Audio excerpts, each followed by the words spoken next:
میرے نبی پاک صلی اللہ تعالی علیہ وسلم رجب سے رمضان کا استقبال کی تیاری کرو. جب رجب کا مہینہ آتا تو آپ اللہم بارک لنا فی رجب و شعبان وبلغنا رمضان، یا اللہ ہمارے رجب شعبان میں برکت دے اور رمضان کا مہینہ ہمارے نصیب فرما. اللہم سلمنا لرمضان، اے اللہ ہمیں رمضان تک سلامتی کے ساتھ پہنچا دے. وسلمہ لنا، اور اسے سلامتی کے ساتھ ہم تک پہنچا دے. وتسلمہ منا، پھر ہمارے روزے اس میں قبول بھی فرما لے. اتنی جلد پہلے سے رمضان کا استقبال فرماتے.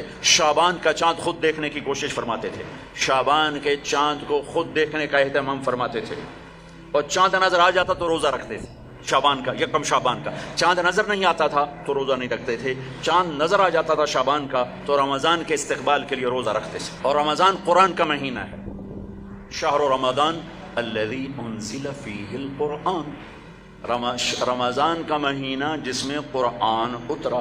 حالانکہ ہونا چاہیے رمضان کا مہینہ جس میں روزہ فرض ہوا. وہ آگے کہا فمن شہد منکم الشہر فلیصم، پھر جو مہینے کو دیکھ لے پالے تو روزہ رکھے. لیکن رمضان کا تعارف کیسے ہے؟ رمضان کا مہینہ جس میں قرآن کو اتارا گیا. رمضان کا تعارف قرآن سے ہے. یہ اشارہ ہے کہ یہ مہینہ قرآن کا ہے. اس میں قرآن اترا، اس میں تورات اتری، اس میں زبور اتری، اس میں انجیل اتری، اس میں صحف ابراہیم اترے، صحف موسیٰ اترے. لہٰذا امت کو خاموش پیغام دیا ہے کہ رمضان قرآن کے ساتھ گزارو. موبائل بند کر دو، لیپ ٹاپ بند کر دو، فیس بک بند کر دو، سوشل میڈیا بند کر دو، یہ ٹاک شوز بند کر دو، 1 مہینے کے لیے ٹی وی بند کر دو، اخبار بند کر دو. بس قرآن کے ساتھ بیٹھ جاؤ. مرد یا عورت قرآن کے ساتھ تلاوت بھی کرو اور پشت مقرر کر کے ترجمہ بھی پڑھو. بھائیو بہنوں، میرا درد ہے، میرا دکھ ہے، ہم قرآن سے بہت دور ہو گئے. ہم قرآن سے بہت دور ہو گئے. ہم نے قرآن رکھ لیا ہے صرف ختم پڑھنے کے لیے، فاتحہ پڑھنے کے لیے، یا کسی کی دکان کھلتی ہے تو یاسین پڑھنے کے لیے. ہم نے قرآن فال نکالنے کے لیے، ہم نے قرآن اموات پر پڑھنے کے لیے. یہ ساری باتیں کرو، لیکن قرآن کا موضوع تو ہدایت ہے. قرآن کا موضوع تو ہدایت ہے، اور ہدایت ملتی ہے قرآن پڑھنے سے. اور صرف پڑھنے سے نہیں، سمجھنے سے کہ اللہ کیا کہہ رہا ہے. میں یوں کہتا ہوں، اگر آپ کو سارے قرآن میں کوئی تکلیف ہو رہی ہے تو پورے قرآن میں ٹوٹل 89 80 جمع 9 99 89 صرف 99 دفعہ میرے اللہ نے کہا ہے یا ایھا الذین آمنو، اے ایمان والو. تو اللہ کیا کہہ رہا ہے؟ مجھ سے بات کرنے لگا ہے. یا ایھا الناس، پوری دنیا سے بات. یا ایھا الذین کفروا، کافروں سے بات. یا اہل الکتاب، عیسائیوں سے بات، یہودیوں سے بات. یا ایھا الذین ہادوا، یہودیوں سے بات ہو رہی ہے. لیکن یا بنی آدم، ساری دنیا سے بات ہو رہی ہے. لیکن اب کہتے ہیں نا یا ایھا الذین آمنوا. تو اس کی مثال ایسے جیسے آپ سب بیٹھے ہوئے. اب کتنے بیٹھے؟ میں کہتا ہوں بھائی نواز صاحب ذرا میری بات سنیں. میں ان کو یہاں بلا لیتا ہوں، یوں بات شروع کر دیتا ہوں. اب سب کے دل میں آئے گا کوئی خاص بات ہے، کوئی خاص بات ہو رہی ہے نا، خاص بات ہو رہی ہے. میرا رب قرآن کے 30 پاروں میں، میں قربان جاؤں کتنا تھوڑے ہمیں اللہ نے حکم سنا ہے. صرف 89 دفعہ اے ایمان والو، اے ایمان والو، اے ایمان والو، اے ایمان والو. اس کے بعد اللہ کیا کہتا ہے؟ اللہ کے واسطے اتنا تو پڑھ لو کہ اللہ تو کیا کی جانا ہے بس. اور اس میں ہر دفعہ نیا حکم نہیں ہے، ایک ہی حکم کئی دفعہ آیا ہے. یا ایھا الذین آمنوا اتقوا اللہ حق تقاتہ، یا ایھا الذین آمنوا اتقوا اللہ ولتنظر نفس ما قدمت لغد واتقوا اللہ. یا ایھا الذین آمنوا اتقوا اللہ وآمنوا برسولہ. اتقوا اللہ، اتقوا اللہ، اتقوا اللہ، تکرار کے ساتھ. تو میرے بھائی بہنوں، اتنا تو قرآن دیکھ لو کہ یا ایھا الذین آمنوا کے بعد اللہ کیا کہتا ہے، کیا کہہ رہا ہے.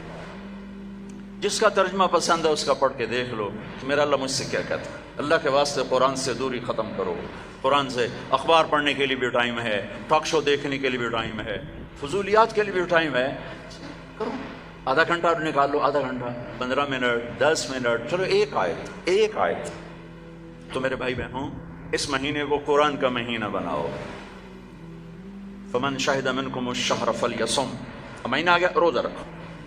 فمن کان مریضا علی سفر فعدۃ من ایام اخر، مریض ہو سفر میں ہو بعد میں رکھ لو. ایک لفظ اور ہے وَلِتُكْمِلُ الْعِدَّةَ، اس مہینے کو مکمل کرو، پورا کرو. لیکن لفظ ہے کمال. کمال کا کیا مطلب ہوتا ہے؟ صفات میں پورا کرنا. تمام کا کیا مطلب ہوتا ہے؟ اجزاء میں پورا کرنا. روزے کو کمال تک پہنچانے کے لیے 4 چیزوں کو چھوڑنا ہوگا.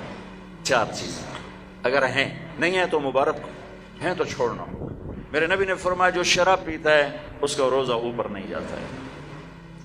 تو اگر کسی کو عادت ہے توبہ کرے.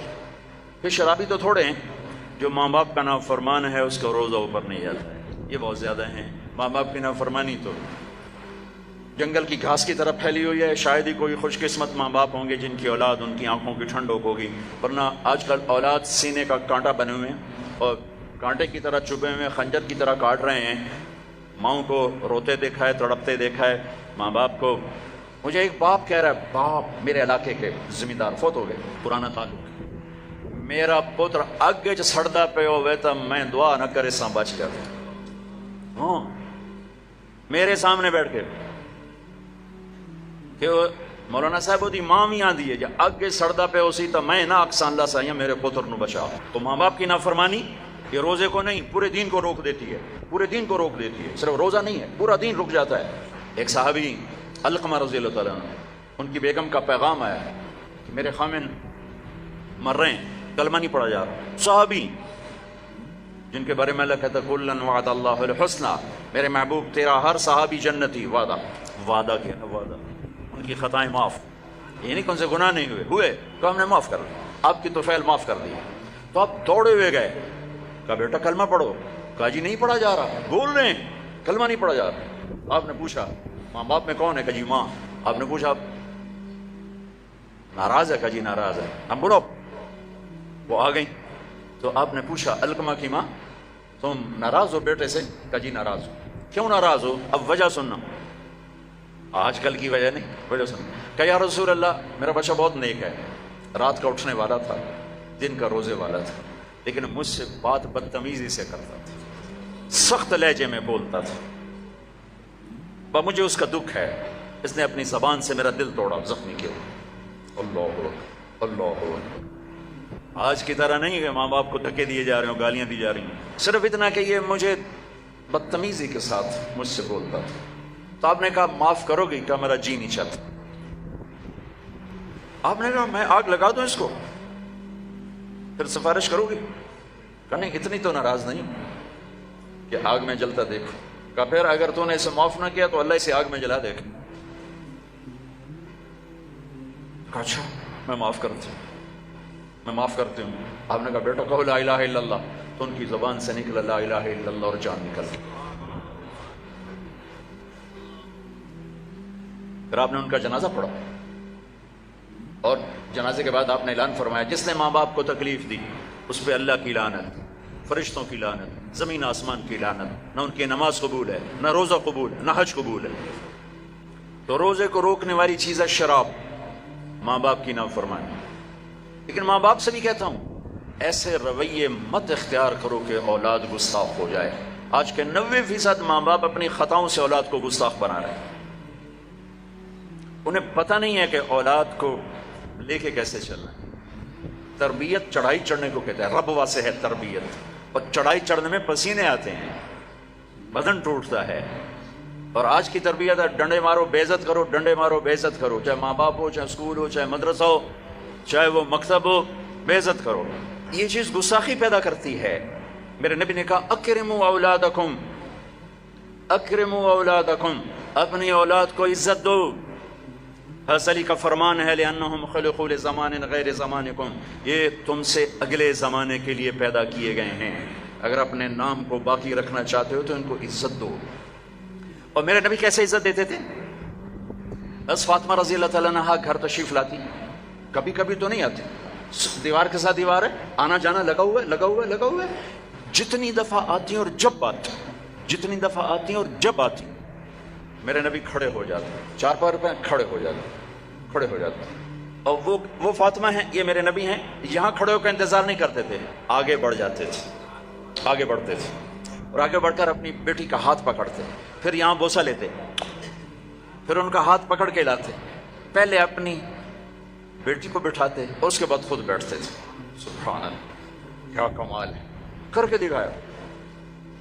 ہم تو اپنے بیٹوں کا کبھی شاباش نہیں دیتے. میں نے ایک دوست سے کہا یار اپنے بچوں کو کبھی شاباش بھی دیا کر. کہ کس گل کی شاباش دے سارا دن ستے رہتے شاباش دے فلموں میں شاباش دے گانے سنتے شاباش دے. میں کہ یہ تو برائیاں ہو گئیں, کوئی اچھائیاں بھی دیکھ. اچھائیاں بھی ہوں گی, چونکہ ہر انسان کے اندر نیگیٹو تار بھی ہے, پازیٹیو تار بھی ہے. تو ان کی اچھائیوں کو واہ واہ کرو, وہ برائیاں خود چھوڑتے چلے جائیں گے. ہر وقت ٹوکا ٹاکی, ہر وقت ٹوکا ٹاکی, یہ کیوں نہیں کیا, یہ کیوں نہیں کیا, یہ کرنا تھا. اور ایک یہ پڑھائیوں نے تباہ کر دیا ہماری نسل کو, ہماری اولاد کو. 3 سال کا بچہ جسے ماں کی گود کی ضرورت ہوتی ہے, وہ ظالم ماں ہے جو 3 سال کے بچے کو اسکول کے حوالے کر دیتی. تیسرا جس سے روزہ برباد ہوتا ہے, جو رشتہ داروں سے لڑتا ہے. خون کے, ماں کے رشتے, باپ کا رشتہ, چچا باپ کا رشتہ, باپ کی طرف سے جو بھی رشتے آ رہے ہیں باپ کی طرف سے, ان سے لڑائی جھگڑے. ماں کی طرف سے رشتہ, خالہ, نانی, نانا, ماموں. باپ کا رشتہ, پھوپھی, پھوپھا, خالہ, خالو, جو ان سے سینگ پھنساتا رہتا ہے, لڑتا رہتا ہے, اس کا روزہ بھی اٹک جاتا ہے, اوپر نہیں جاتا ہے. تو بھائی اگر کوئی ایسا لڑائی بڑائی کا چکر ہے, اس سے بھی توبہ کرو, اپنے روزے کو بچاؤ. چوتھا, جو کسی کے لیے دل میں نفرت پالتا ہے, دل میں بغض پالتا ہے, دل میں کینہ پالتا ہے, اس کا روزہ بھی اٹک جاتا ہے.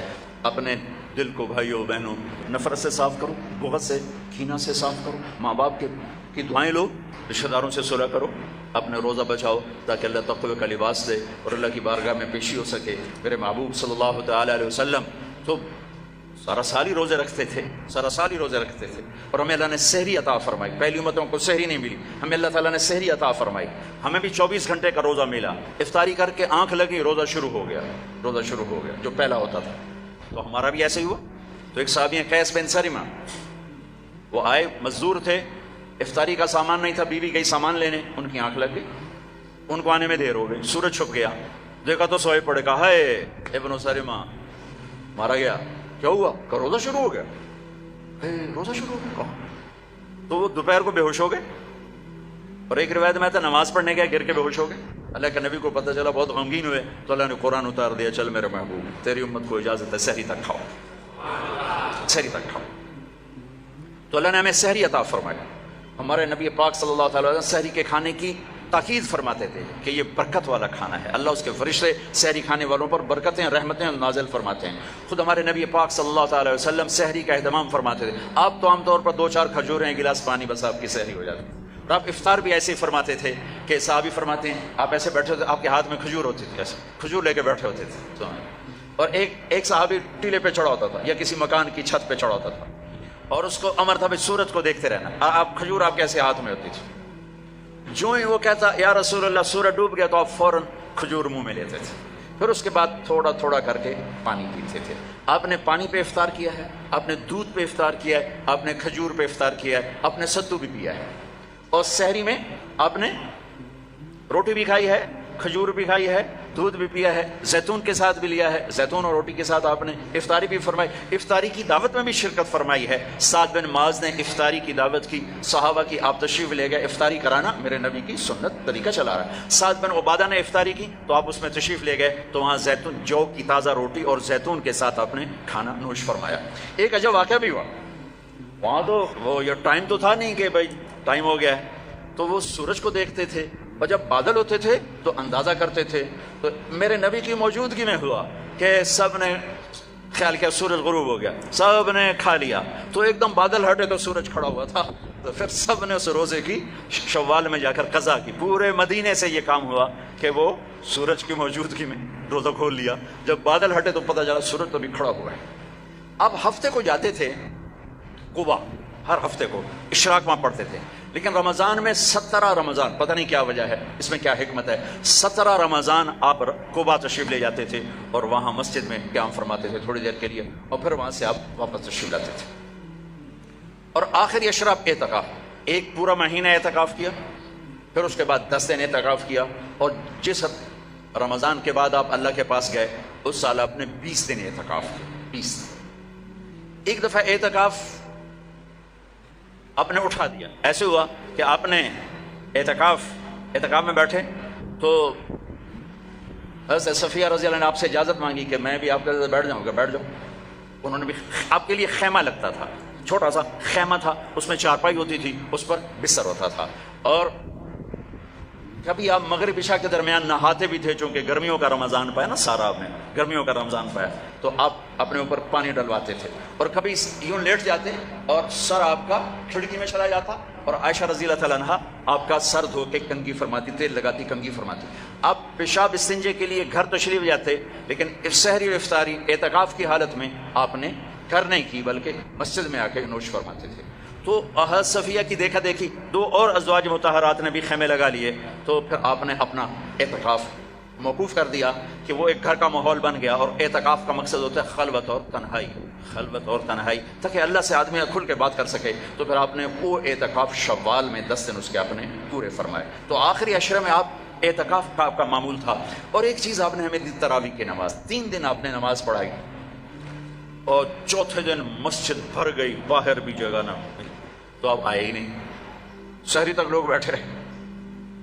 تو آپ شہری کے قریب آئے تو آپ نے فرمایا میں دیکھ رہا تھا تم سارے آئے ہوئے تھے، لیکن میں اس لیے نہیں آیا کہ مجھے ڈر لگا کہیں تمہارے اوپر یہ نماز فرض نہ ہو جائے، تو تکلیف سے بچانے کے لیے نہیں۔ تو پھر اللہ کے نبی کے دور میں صحابہ 5-5 6-6 کی ٹولیاں بنا کر قرآن سنتے تھے، اور کوئی یہاں کوئی یہاں کوئی یہاں، اور رکعت متعین نہیں تھی، کوئی 10 پڑھ رہا ہے، کوئی 8 پڑھ رہا ہے، کوئی 12 پڑھ رہا ہے، کوئی 20 پڑھ رہا ہے۔ صدیق کے دور میں بھی ایسے ہی تھا کہ سارے مختلف ایسے پڑھتے تھے۔ تو عمر رضی اللہ تعالیٰ عنہ نے اپنے دور میں پھر کبھی ان سب کو میں جمع کروں گا، سب کو جمع کر کے، اور ابی بن کعب رضی اللہ تعالیٰ عنہ کو امام بنایا، اور آپ نے 20 تراویح باقاعدہ قرآن کے پورے ختم کے ساتھ اس کو آپ نے شروع فرمایا۔ اور ادھر عبداللہ بن صائب رضی اللہ تعالیٰ عنہ کو خواتین کا امام مقرر فرمایا کہ وہ ان کو تراویح پڑھائیں اور اس میں قرآن سنائیں۔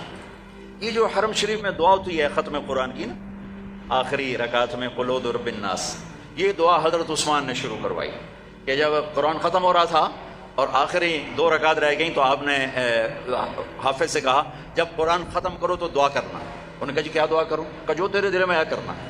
تو بھائی یہ حضرت عثمان رضی اللہ تعالیٰ عنہ کی سنت ہے کہ پھر انہوں نے یہ دعا منگوانا شروع فرمائی، اور اس وقت سے اب تک یہ امت کا معمول چلا آ رہا ہے۔ اچھا، یہ جو ہم 2-4 تراویح کے بعد بیٹھتے ہیں اور ایک چھوٹی سی دعا پڑھتے ہیں اور پھر کھڑے ہو جاتے ہیں، یہ ترویحہ ہوتا ہے تھوڑی دیر آرام کرنا، ترویحہ تھوڑی دیر آرام کرنے کو کہتے ہیں ترویحہ، ٹھیک ہے؟ اور اس کی جمع تراویح۔ مکے والے کیا کرتے تھے؟ 4 تراویح پڑھنے کے بعد 1 طواف کرتے تھے، پھر 4 رکعت پڑھتے تھے، پھر 1 طواف کرتے تھے۔ انہوں نے تو ساری رات لگ جاتی ہے، وہ تو جا کے سحری میں مشکل سے جا کے ان کی تراویح ختم ہوتی تھی۔ جب مدینے والوں نے دیکھا یہ تو طواف کرتے ہیں تراویح پڑھتے ہیں، ساڑھے کول تو بیت اللہ ہے نہیں، آپا کی کریے، انہوں نے 20 کی 40 کر دی، وہ کبھی 40 رکعت پڑھتے تھے۔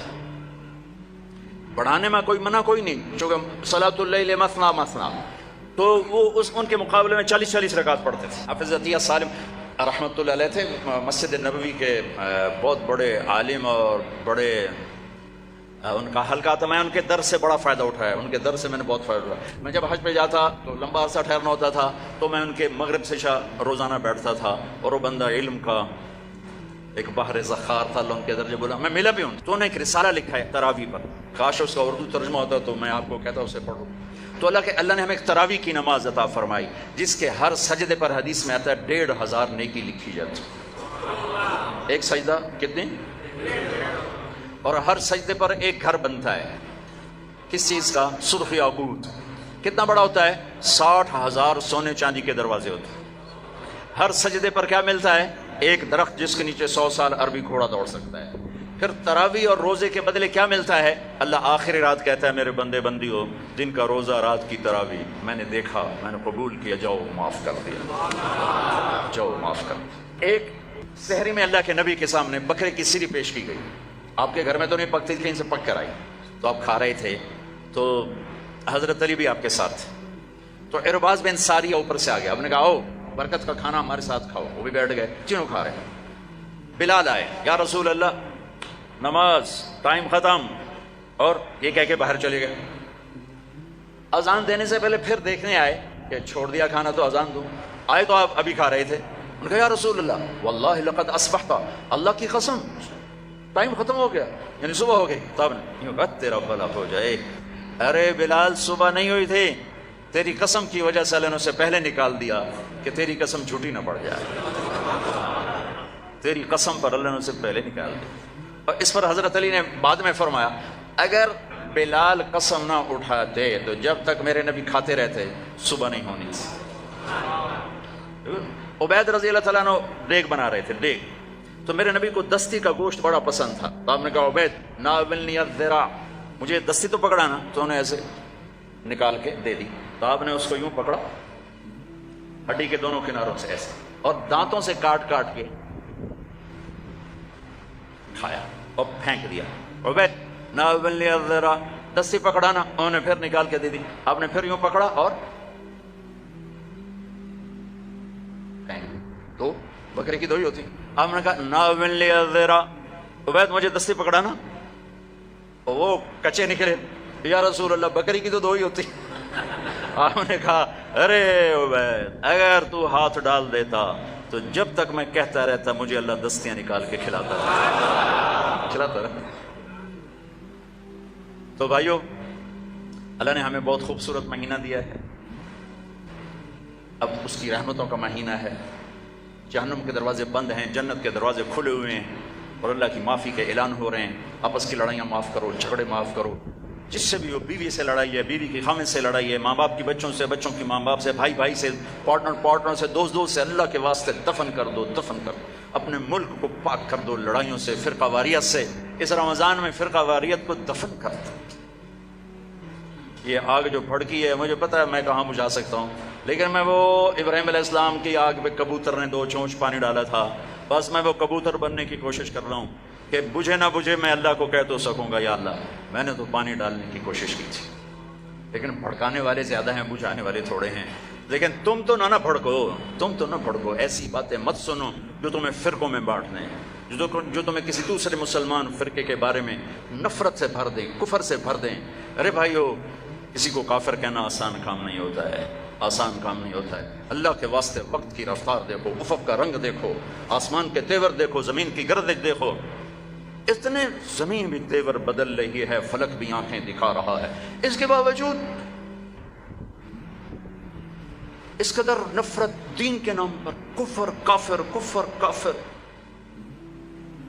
کون جائے گا جنت؟ کس کے لیے جنت ہے؟ بھائیو، دروازے اپنے مسلک پہ قابو رہو، دوسرے کو عزت دو، دوسرے کے لیے بھی جنت کا دروازہ کھلا رکھو، صرف اپنے واسطے نہ کھولو، اسام اندر جا کے تو ود کنڈا لا لینا کہ وڑنی نہیں دے،